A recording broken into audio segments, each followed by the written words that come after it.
మంత్ర, యంత్ర, తంత్ర, మూలిక, రుద్రాక్ష, నవరత్న, హోమ, క్రియ, జ్యోతిష్య, వాస్తు, హస్త సాముద్రికాలచే బ్రహ్మాస్త్ర పరిష్కార మార్గం. శ్రేయం గురుదత్త. ఆత్మీయులందరికీ స్వాగతం.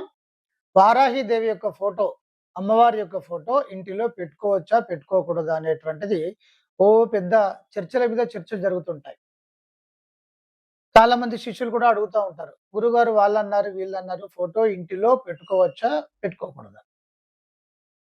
తర్వాత ఇక్కడ ముఖ్యమైనటువంటి విషయం ఏంటంటే, నేను వచ్చి యూట్యూబ్లోకి రాకపూర్వం అంతా కూడా దశమహావిద్యలు గుర్తుపెట్టుకోండి. దశమహావిద్యలు అసలు చేయకూడదు, అవి భయంకరము, అది ఇది అని చెప్పేసేసి రకరకాలుగా ఉండేటి వీడియోలన్నీ.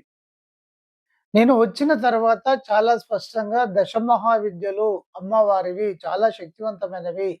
మన సమస్యలు విపరీతంగా కలియుగంలో ఉన్నప్పుడు, మనం తట్టుకోలేనటువంటి పరిస్థితులలో ఉన్నప్పుడు ఖచ్చితంగా ఉగ్రదేవత ఆరాధన చేయాలి. ఎందుకంటే ఉగ్రత్వము అనేటువంటిది సమస్తమైనటువంటి నెగెటివ్‌ని తీసేస్తుంది. నెగెటివ్ అంటే వేరే కాదు, రాక్షసత్వమే నెగెటివ్. అది మనిషి రూపంలో ఉండనియండి, శత్రు రూపంలో ఉండనియండి, అది ఏ రూపకంగా ఉన్నప్పటికీ కూడా దాన్ని పరిపూర్ణంగా నిర్మూలనము చేయాలి అనంటే ఉగ్ర విధానం అవసరం అని చెప్పేసేసి దశమహావిద్యల గురించి చాలా క్లియర్‌గా నేను చెప్పుకుంటూ రావడం జరిగింది. ఒక అత్యంత ముఖ్యమైనటువంటి విషయం ఏంటంటే, ఇది ఒక శోచనీయంగా ఉంటుంది. అందరూ బాగా అర్థం చేసుకోవాలి. ఇప్పుడు దశమహావిద్యలలో కాళీ, తార, త్రిపుర సుందరి, కాళీ, తార, త్రిపుర, భువనేశ్వరి, భైరవి, చిన్నమస్త, ధూమావతి, బగల, మాతాంగి, కమలాత్మిక ఇలా ఉంటాయి. ఈ దశమహావిద్యలలో లలిత అమ్మవారు ఒక దశమహావిద్య.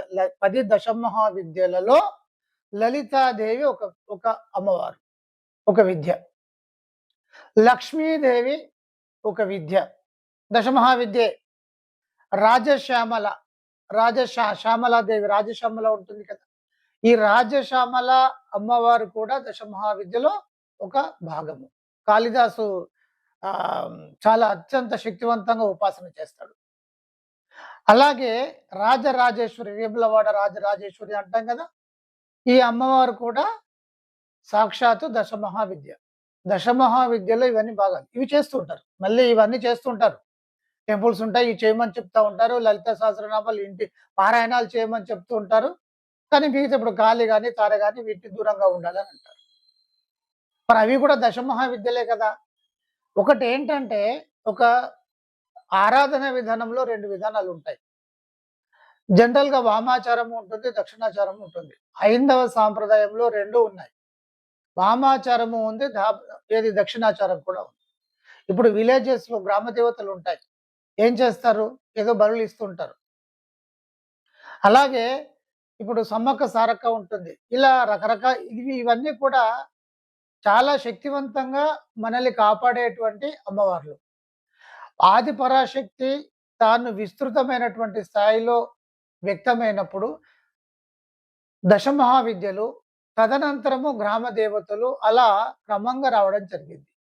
ఈమె ఎవరు, ఆమె ఎవరు, వీరు వారు వేరు అనేటువంటిది లేదు. అంతా అద్వైత సిద్ధాంతం, అంతా ఒకటే. ఒకటే నుండి అన్నీ వచ్చినాయి, మళ్ళీ అన్నీ అందులోకే వెళ్తాయి. ఇందులో వేరే అనేది ఏమీ లేదు. ఇక్కడ మనము ఈ ఫోటోలు పెట్టుకోవచ్చా పెట్టుకోకూడదా అంటే 200% పెట్టుకోవచ్చు. ఈ దశమహావిద్యలో వీటి గురించి ప్రస్తావన నేను ఎందుకు చేశాను అంటే, కొంతమంది ఉంటారు, ఇది చేయండి, అది చేయండి, వాళ్ళకి ఇంకా ఏమి పనులుండవు. వీటి గురించి మాత్రం చర్చలు టీవీలలో కూర్చొని డిబేట్ల మీద డిబేట్లు చేస్తూ ఉంటారు. వరంగల్‌లో ఒక పూజారిని ఒక టెంపుల్‌లోకి వెళ్ళి ఒక ధూర్తుడు చంపినప్పుడు గట్టిగా అడగడానికి ఎవరు ముందుకు రారు. దేవాలయ భూములన్నీ కూడా అమ్మేస్తున్నారు అని అనుకున్నప్పుడు నిమ్మకు నీరెత్తినట్టు సైలెంట్‌గా కూర్చుంటారు కానీ బయటకొచ్చేసి ఇదేంది దేవాలయ భూములు మీరు ఎట్లా అమ్ముతారని చెప్పేసేసి బయటికి రారు. ఒక పూజారిని చంపితేనే రాలేదు. వీళ్ళంతా ఒకటిగా వచ్చి ఆశ్రమాలు ఇవన్నీ వచ్చేసేసి చాలా శక్తివంతంగా ధర్నాలు ఇలాంటివన్నీ కూడా చేసుకుంటూ వెళ్తే ఇటు హైందవ విధానంలో, సనాతన ధర్మంలో కూడా ఒక చైతన్యం వస్తుంది. చైతన్యము నింపాల్సినటువంటి వీరే ఇలాంటి లేనిపోనియన్నీ కూడా కల్పిస్తూ కూర్చుంటుంటారు. అసలు చేయాల్సినటువంటి వాటిని చేయరు. అసలు మనము దేనికోసం మనం ముందుకు రావాలి అనేటువంటి వాటిని పక్కన పెడతారు. ఏ సమస్యొచ్చినా కూడా మనకెందుకులే అన్నట్టుంటారు. అనవసరమైనటువంటి గ్రహణ సమయము ఎప్పుడూ ఒక్క నిమిషం అటు ఇటు అవుతుంది. ఇది ఒక్క నిమిషం గురించి విపరీతంగా చర్చలు. ఇక ఈ ఒక్కొక్కసారి ఏంటంటే, మనకు తిథులు అటు ఇటుగా అవుతా ఉంటాయి. కొంచెము అధిక మాసము ఇలాంటి కొన్ని ఉంటా ఉంటాయి. కొన్ని పెరిగేటువంటి విధానాలు ఉంటూ ఉంటాయి. అది ఉండదు అని కొంతమంది, ఉంటుంది అని కొంతమంది. ఈ అనవసరమైనటువంటి ఇది ఇది పెద్దగా ఏమి ఉండదు. అటు ఇటు అయితే పెద్ద పోయేదేమి ఉండదు. దీని గురించి చర్చలు, డిబేట్‌లు. అసలైనటువంటి వాటి గురించి పోరాడేటువంటి ప్రయత్నం చేయాలి. ఇక్కడ మొదటి నుండి గూడా ఇదంతా ప్రస్తావన ఎందుకు తీసుకొస్తున్నాను అంటే, ముఖ్యమైనటువంటి విషయము ఇప్పుడు ఈ ఇప్పుడు ఏదైనా సమస్య వస్తే పూజారి గారి దగ్గరికి వెళ్తారు. వెళ్ళినప్పుడు ఏంటి, అక్కడ చూసే విధానం ఏముంది? గ్రహస్థితులు చూస్తారు. అదొకటే ఉంది గదా! ఆ గ్రహస్థితులు అన్నీ చూసిన తర్వాత, సో, ఈ గ్రహము బాగుంది, ఈ గ్రహం బాగాలేదు కనుక శాంతులు చేయించుకోండి. దీనికి ఈ సమస్య కారణం ఇది అని చెప్పేసి శని దోషమో, రాహుకేతువో ఇలా ఏదో ఒకటి కాలసర్పం అని చెప్పేసి దాంట్లో ఉండేటువంటి విధానాన్ని బట్టి చెప్పడం జరుగుతా ఉంటుంది. దానికి శాంతులు జరుగుతాయి. ప్రతి వ్యక్తి కూడా హైందవ ధర్మంలో ఉండేటువంటి ప్రతి వ్యక్తి కూడా మొట్టమొదటిగా పూజారినే సంప్రదిస్తారు. అక్కడ ఆ సమస్య పరిష్కారం మీరు చేస్తారు. చివరికి ఓ చండీ హోమం కూడా చేస్తారు. అది అయిపోయిన తర్వాత కూడా సమస్య అలాగే ఉన్నది అని అనుకున్నప్పుడు ఇతరత్రా వెళ్ళడం జరుగుతా ఉంటుంది.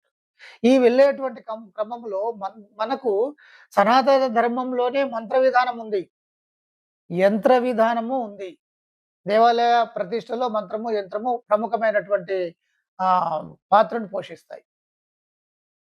ఇక తాంత్రికము ఉంది. సరే వారి వల్ల కావట్లేదు అని అనుకున్నప్పుడు వేరే వారి దగ్గరికి వెళ్తారు. సనాతన ధర్మంలో ఉండేటువంటి తాంత్రిక వ్యక్తుల దగ్గరికో, లేకపోతే ఇతరత్రా ఉండేటువంటి ఇప్పుడు అనేకం ఉంటాయి మన సనాతన ధర్మంలో. యోగం ఉంటది, మంత్రం ఉంటది, యంత్రం ఉంటది, తాంత్రికం ఉంటది. రకరకాలైనటువంటి విధానం ఉంటది. కుండలి విధానం ఉంటది. కుండలిలో మళ్ళీ రకరకాలుగా ఉంటాయి. ఇలా ఎన్నో ఉంటాయి.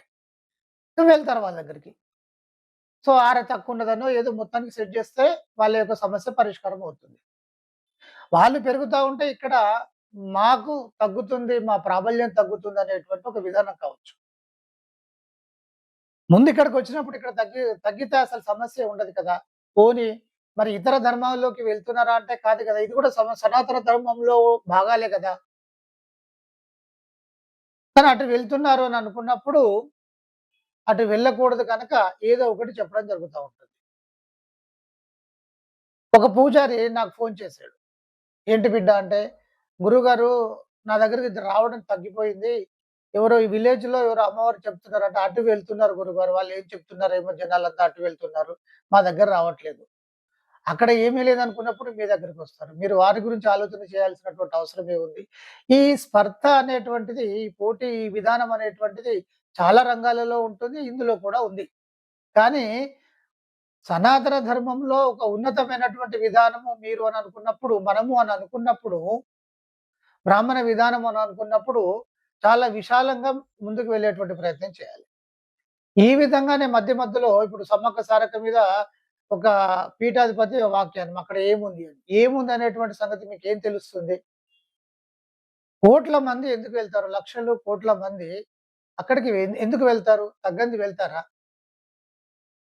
కనుక దేని విధానము దానికి ఉంటుంది గుర్తుపెట్టుకోవాలి. ఇక డైరెక్ట్‌గా ఫోటో వచ్చినట్టయితే ఫోటో ఏంటిది అసలు? ఫోటో పెట్టుకుంటే ఏమవుతుంది? ఫోటోయే ప్రాణప్రతిష్ఠ ఉంటుందా? ఉండదు. ఏముంది ఫోటోలో? ఫోటో మనము మంత్ర సాధన చేస్తున్నామని చెప్పేసి మన తృప్తి కోసం తెల్లారి లేసి అమ్మవారి ముఖం చూడాలని చెప్పేసి మనం పెట్టుకుంటూ ఉంటాం. మనం పూజ చేస్తాం. మంత్రానికి దైవం ఆధీనం గాని పూజకు ఆధీనం అని ఉండలేదు కదా! భక్తి ప్రకటన అని కాదు. భక్తి కోసం మనం చేసుకుంటూ ఉంటాం. పూజలు చేసుకుంటూ ఉంటాం. కార్యక్రమాలు చేసుకుంటూ ఉంటాం. శ్లోకాలు గట్రా కూడా కొంచెము దైవం యొక్క శక్తిని తెలుసుకోవడానికి చేస్తూ ఉంటాం. ఇంత గొప్ప స్థితి దైవము అని చెప్పేసి. దానికోసం మనం చేసుకుంటూ ఉంటాం. ఫోటో విధానంలో ఏమీ ఉండదు. ఒకటి. రెండవది, అమ్మవారు ఎవరిపైన ఉగ్రత్వం చూపిస్తుంది? శత్రుల పైన చూపిస్తది. నెగెటివ్ ఎనర్జీ పైన చూపిస్తది. ఎవరైతే ఇప్పుడు మీ ఇంటిలోకి ఏ చెడు రానియకుండా, ఇంటిలో ఉండేటువంటి మీ అంటే నక్షత్ర గ్రహ దోషాలు కావచ్చు, స్పర్ధలు కావచ్చు, లేదా ఇంకేదన్నా ఆహ్, వాస్తు దోషాలు కావచ్చు, ఇలాంటివి ఏదున్నా కూడా తీసివేయడానికి ఈ అమ్మవారు వాటిపైన ఉగ్రత్వం చూపిస్తుందే తప్ప, ఎట్టి పరిస్థితిలోనూ ఇంటిలో ఆ అమ్మవారు ఉండాలి. ఆ ఫోటో అసలు ఎంత తేజస్సుతో వెలిగిపోతా ఉంటుంది. ఇంకొకటేమిటంటే వారాహిదేవి స్వయంగా లక్ష్మీ స్వరూపము. వారాహిదేవి లక్ష్మీ స్వరూపము. మన శత్రువులు విపరీతంగా రెచ్చిపోయినప్పుడు నిర్మూలన కోసం ఉద్భవించినటువంటి విధానం. దండనాయకి.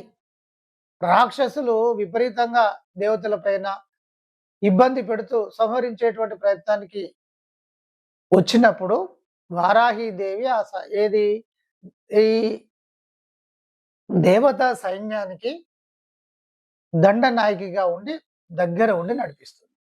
ఎంత శక్తివంతమైన విధానం అండి! మీ ఇంటిలో ఏ సమస్యలు ఉన్నా కూడా సమూలంగా నిర్మూలన చేస్తుంది. మీరు మంత్ర విధానాన్ని తీసుకొని సాధన చేసే వారికి ఈ అమ్మవారి గురించి బాగా అర్థమవుతుంది.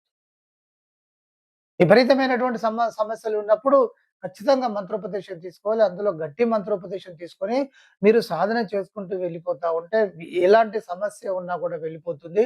మీరు హ్యాపీగా, మీరు ప్రశాంతంగా వారాహిదేవి ఫోటో పెట్టుకోండి. వారాహిదేవియే కాదు, ప్రత్యంగిర, నికుంభల, ఉగ్రదేవత, ఉగ్రదేవత ఏ విధానమైనా సరే మీరు ఇంట్లో పెట్టుకోండి.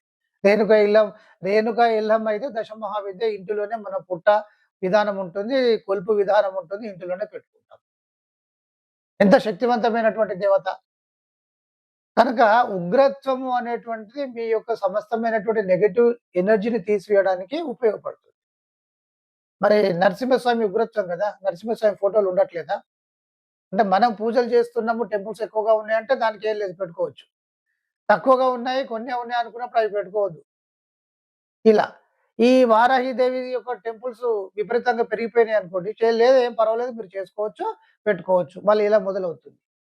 ఇప్పుడు అనకూడదు గానీ, ఇప్పుడు షిరిడి సాయిబాబా ఎక్కడున్నాడాయన? మసీదులో ఉన్నాడు. చాలా క్లియర్‌గా మనం చెప్పేదేముంది అక్కడ. మసీదులో ఉన్నాడు. నమాజ్ చేసుకున్నాడు. ఆయన విధానం అది. అది హిందుత్వానికి షిరిడి సాయిబాబాకు సంబంధమే ఉండదు. కానీ షిరిడి సాయిబాబా ఆలయాలలో మన పురోహితులు వెళ్లి చక్కగా చేస్తూ ఉంటారు. ఎందుకు? ఆలయాలు విపరీతంగా పెరిగినాయి కనుక చేయడం అనేది జరుగుతుంది. అలా కాదుగా, మన సాంప్రదాయంలో ఉండేటువంటి ఒక దేవిని, ఒక దేవతను శక్తివంతంగా పనిచేసేటువంటి విధానాన్ని, పైగా లలిత విధానంలో శ్రీచక్రంలో ఉండేటువంటి ఒక మహాశక్తిని, సమస్తమైనటువంటి నెగెటివ్ ఎనర్జీని తీసి అవతల పడేసేటువంటి ఒక అమ్మవారిని పట్టుకొని ఆ ఫోటో మీరు పెట్టకూడదు. మీరు ఈ వీడియో చూసేటువంటి వారు మీరు ఎవరు కూడా వీటిని పట్టించుకోకండి. హాయిగా ప్రశాంతంగా అమ్మవారి యొక్క ఫోటో పెట్టుకోండి. లక్ష్మీ స్వరూపము గుర్తుపెట్టుకోండి. సమస్తమైనటువంటి నెగెటివ్ ఎనర్జీని తీసేసే లక్ష్మీ స్వరూపము. అలాగే ఇటు రాజశ్యామల సరస్వతి స్వరూపము. అందరూ అమ్మవారే. ఈ ముగ్గురే, ఇంకెవరు ఉండరు. ఈ ముగ్గురే అన్ని రకాలుగా అవతారము తీసుకోవడము, సమయానుకూలంగా ఆ విధానాన్ని మనము పూజ చేయడం జరుగుతుంది. కనుక అందరూ కూడా ఫోటో పెట్టుకోండి. ఎవరు ఏమన్నా ఇప్పుడు కొంతమంది ఉంటారు. ఏదో ఇంటికొస్తారు. పూజా గదిని మీరు అసలు చూపించొద్దు. పూజా గదిలోకి మీ బంధువులను ఎంటర్ కానియొద్దు. తెలియకొకరు ఏదో ఒక వాక్యాన్ని ఇస్తారు. ఇది పెట్టుకోవద్దు, పెట్టుకోవచ్చు, ఇదా అదా అని లేనిది ఒకటి మైండ్‌లో వేసిపోతారు. అందుకని మీరు ఇవన్నీ ఏమి పట్టించుకోకుండా హాయిగా ఫోటో పెట్టుకునేటువంటి ప్రయత్నం చేయండి. అందరికీ బ్లెస్సింగ్స్. మంత్ర, యంత్ర, తంత్ర, మూలిక, రుద్రాక్ష, నవరత్న, హోమ, క్రియ, జ్యోతిష్య, వాస్తు, హస్త సాముద్రికాలచే బ్రహ్మాస్త్ర పరిష్కార మార్గం